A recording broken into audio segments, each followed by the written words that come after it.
Perkenalkan, nama saya Erik Tafianto dengan NIM 231154882. Di sini saya akan mempresentasikan tentang mata kuliah kepemimpinan yaitu ujian tengah semester. Langsung saja. Nah, apa sih peran kepemimpinan dalam kehidupan mahasiswa dan dunia kerja? Yaitu kepemimpinan di lingkungan kampus berperan sebagai proses pembentukan karakter dan kemampuan interpersonal yang nantinya diperlukan ketika memasuki dunia profesional atau kerja. Melalui aktivitas organisasi, mahasiswa belajar mengambil keputusan, berkomunikasi, serta memikul tanggung jawab dengan hal-hal yang menjadi nilai tambah ketika berkarir. Nah, peran kepemimpinan bagi mahasiswa yaitu yang pertama, membangun karakter seperti integritas, kedisiplinan, dan rasa percaya diri. Yang kedua, melatih kerjasama terutama dalam kegiatan berkelompok atau organisasi. Ketiga, mengasah kemampuan manajemen waktu sehingga mampu menyeimbangkan tugas akademik dan aktivitas organisasi. Yang keempat, mempersiapkan diri untuk dunia kerja karena banyak perusahaan menghargai pengalaman kepemimpinan sejak mahasiswa. Nah, pemimpin yang paling berpengaruh dalam hidup. Pemimpin yang paling mempengaruhi dalam hidup saya adalah ibu. Sosok pemimpin yang memberikan pengaruh terbesar dalam hidup saya adalah ibu saya sendiri.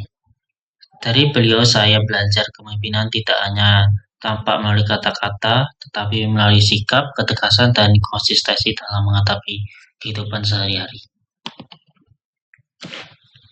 Alasan mengapa ibu sangat berpengaruh yaitu bagi saya itu ibu menunjukkan keteladanan nyata sehingga saya dapat belajar langsung dari perilakunya.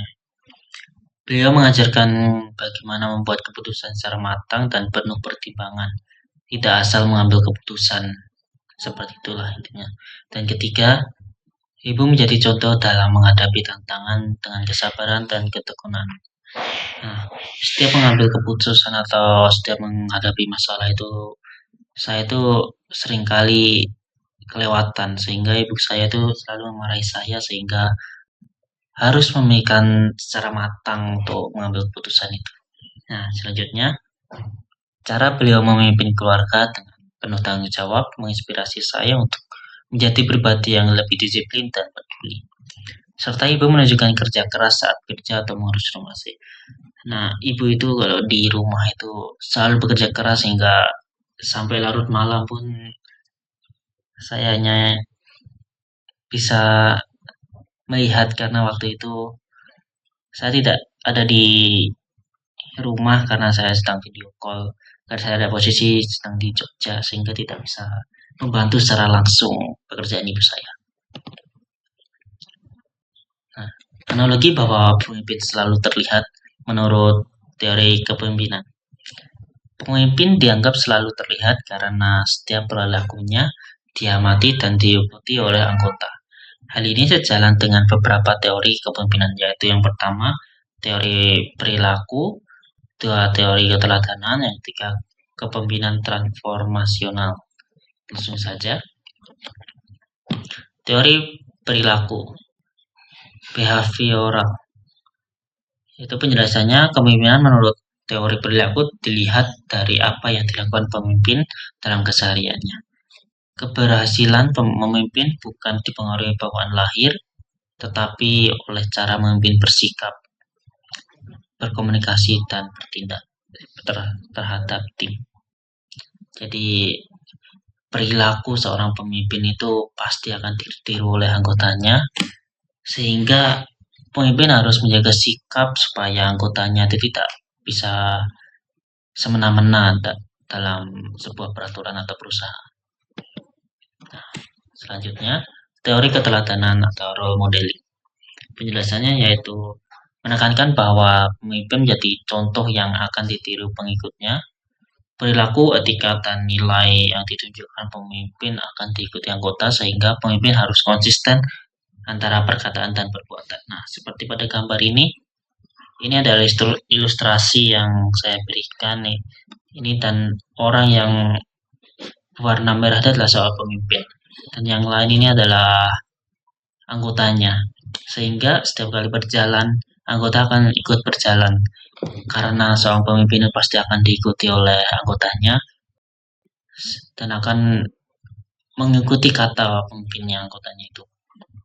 Sehingga pemimpin harus menyesuaikan konsisten dan perkataannya atau perilakunya supaya anggotanya tidak berjalan ke arah yang salah atau menentang suatu masalah. Selanjutnya, kepemimpinan transformasional.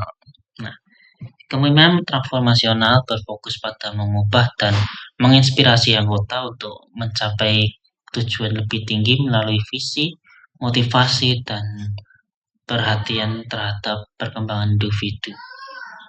Pemimpin membantu pengikut tumbuh sekaligus mendorong perubahan positif dalam organisasi.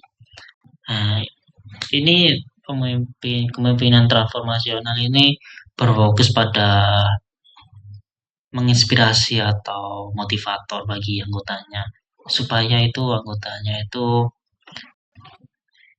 terwujudlah perkembangan yang lebih tinggi atau lebih baik supaya perusahaan itu semakin maju juga dan menerapkan visi misi yang sesuai untuk kondisi anggotanya supaya menjadi lebih baik dari sebelumnya. Nah, teori kepemimpinan. Yang pertama itu trait.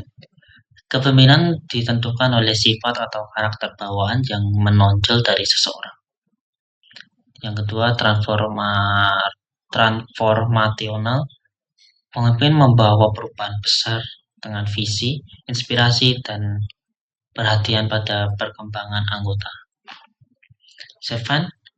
Pemimpin bertindak sebagai pelayan yang mengutamakan kebutuhan pengikut dan membantu mereka berkembang.